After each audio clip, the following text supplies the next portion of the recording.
Ganito po ang proseso kung paano nagiging kopra ang nyug. Tapusin mo lang po ang video kung di ka pa nakapanood ng pagkukupra at papakita ko po dito. Ito yung magkakawit namin ng nyug dito sa aming farm. Pangatlong araw nila na pagkawit ng nyug. Kaya makikita mo sa kanila na sila'y sobrang pagod na. Ito yung nadatnan ko kaya ito yung nakuhanan ko ng video. Pagkatapos po niyang ilaglag sa mga puno yung bunga, iniipon po yan para hilahin naman ng kalabaw papunta sa kuprahan.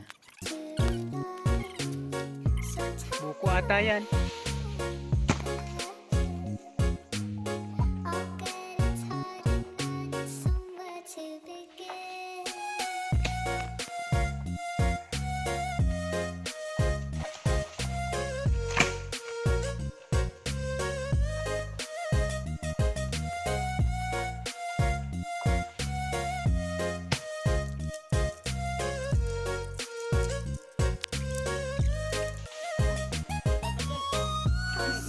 Palit.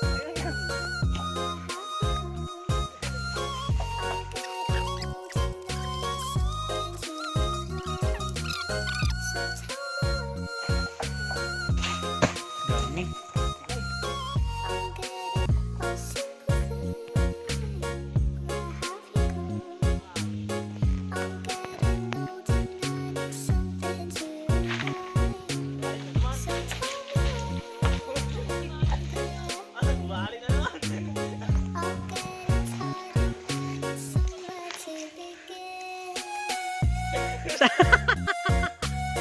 Sabi na.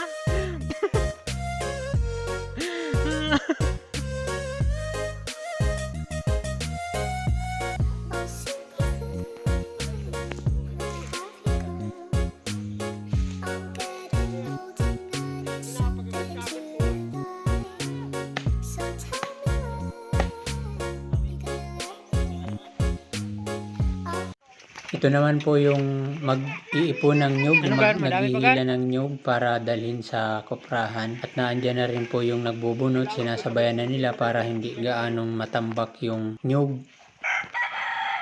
Na ito naman po yung isa na maghihila para maipon lahat ng mapabilis yung pagbubunot.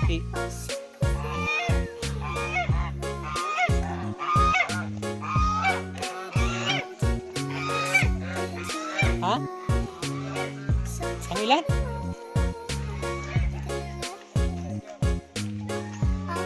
Gano'n ka?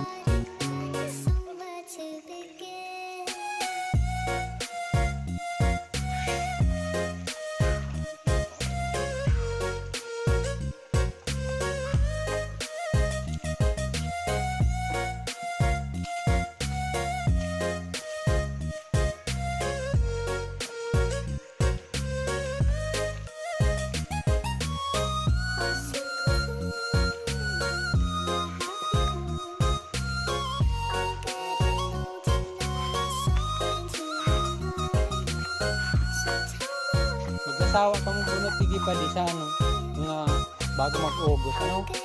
Grabe bunga ninyo.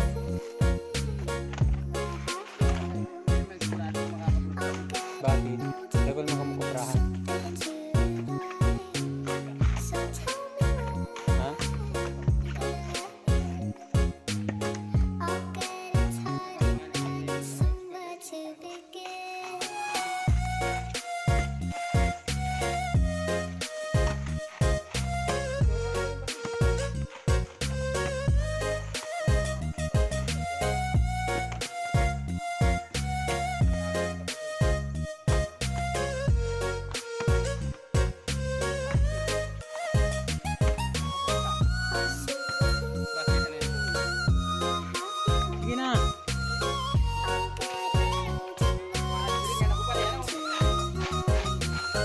Dagdag ano yung pwede dagdag income na hindi ka magbunot ko.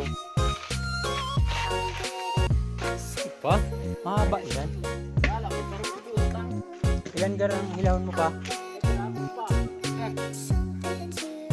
Mga alubsal ka mo?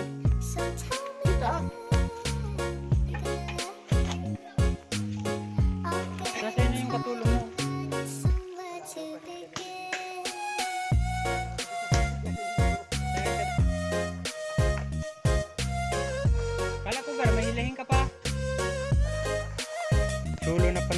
bunot. Di paano yan? Magkahiwala yung ano nyo, bilang?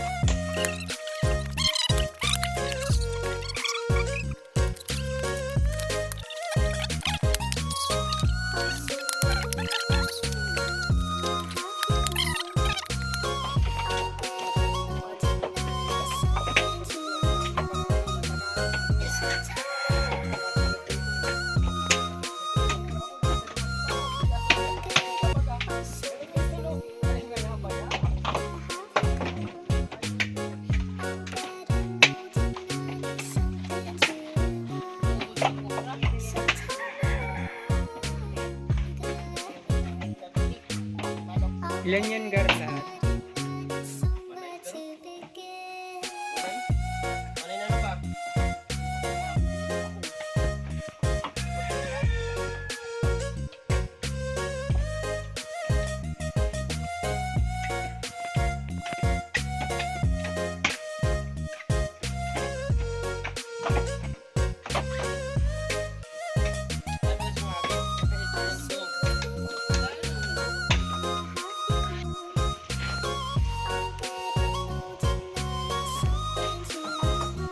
Salang na.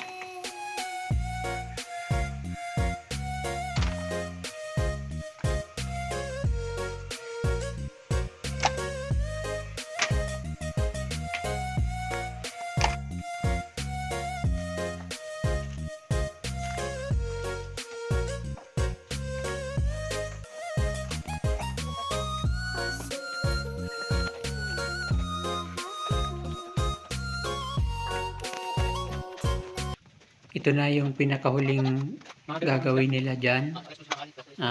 Pinipili nila yung luto, tapos yung luto na ay tinatadtad nila, pinagliliit-liit. Yung medyo hilaw pa naman, binabalik nila dyan sa paggagatungan para gatungan ulit.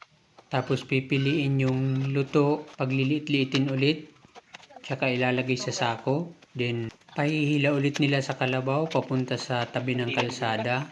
Tsaka isasakay ulit sa jeep. Tsaka dadali naman sa patimbangan para magkapera na sila. So, siyempre ako din kasi sa akin yung farm, sa akin yung nyugan. Kakapera na din ako. Thank you Lord and maraming salamat po sa inyong panonood. More power po and God bless.